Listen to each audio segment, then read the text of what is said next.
healing of family tree at breaking the intergenerational spirit.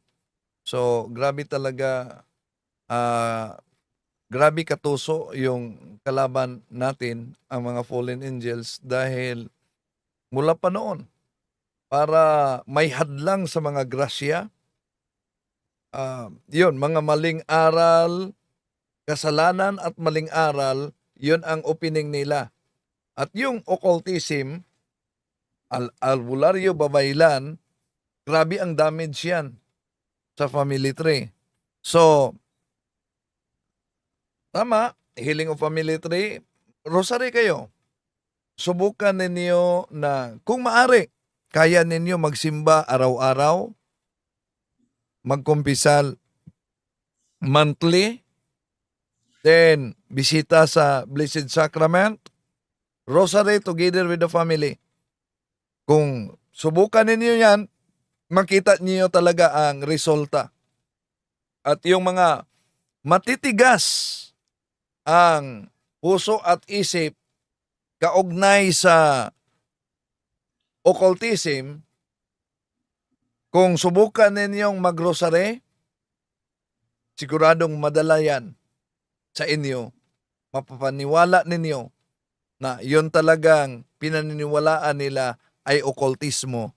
At ang kulto, unang Korinto Kapitulo 10, versikulo 20, hindi sumasamba sa Diyos, sumasamba sa demonyo. Balik sa inyo. Amen. Yun, maraming salamat po. No? So, ganun din siguro, no, Bro Wendell, no? Mas maganda rin, ayun nga, sila rin, no? I-ano nila yung sarili nila, no? Mamuhay sa state of grace para hindi rin masyado maapektuhan, no po? Yes, yun talaga.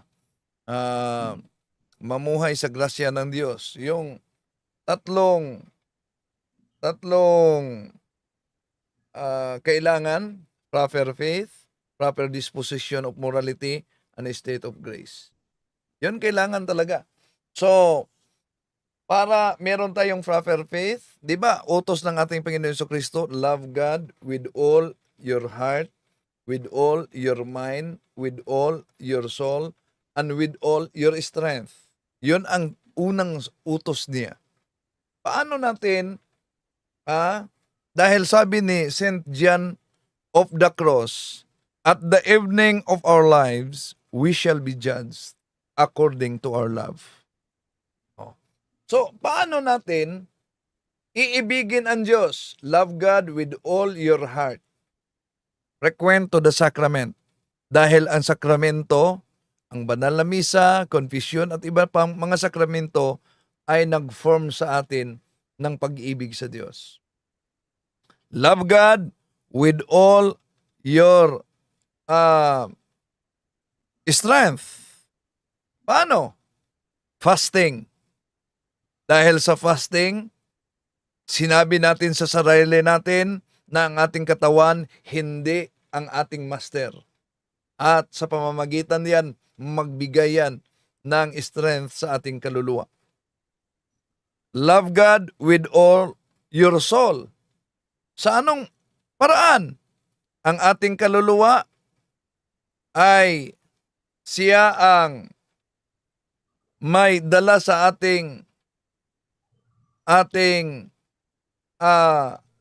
will, no? Sa pamamagitan ng prayer. Dahil sa pamamagitan ng prayer, thy will be done on earth as it is in heaven. So, yun talaga. Ibig sabihin, nagkamali man ang ating mga ninuno sa kanilang mga practices, bawat isa sa atin, tinatawag para sa kabanalan.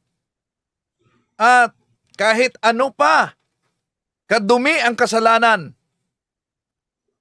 bawat isa sa atin, pwedeng maging santo. Bakit? Naalala niyo ba yung buhay ni Mary of Egypt? Yung Saint Mary of Egypt. Grabing kasalanan niya. Binibinta niya ang kanyang sarili sa mga lalaki. Pero nagkataon na siya ay sumama sa pilgrimage going to Holy Land at nang pumasok na ang mga tao doon sa Church of Sepulchre, siya ay hindi makapasok dahil sa kanyang kasalanan. Pinipigilan talaga siya. Gusto niyang papasok pero parang may malakas na hangin na hindi talaga siya makapasok. Buti na lang nakita niya sa itaas ng simbahan ang imahe ng Mahal na Birhen Maria. At tiningnan niya at sinabi niya, kung papayagan mong makapasok ako sa Church of Sepulchre, magbabago na ako. Nakapasok siya. Nagbago na siya.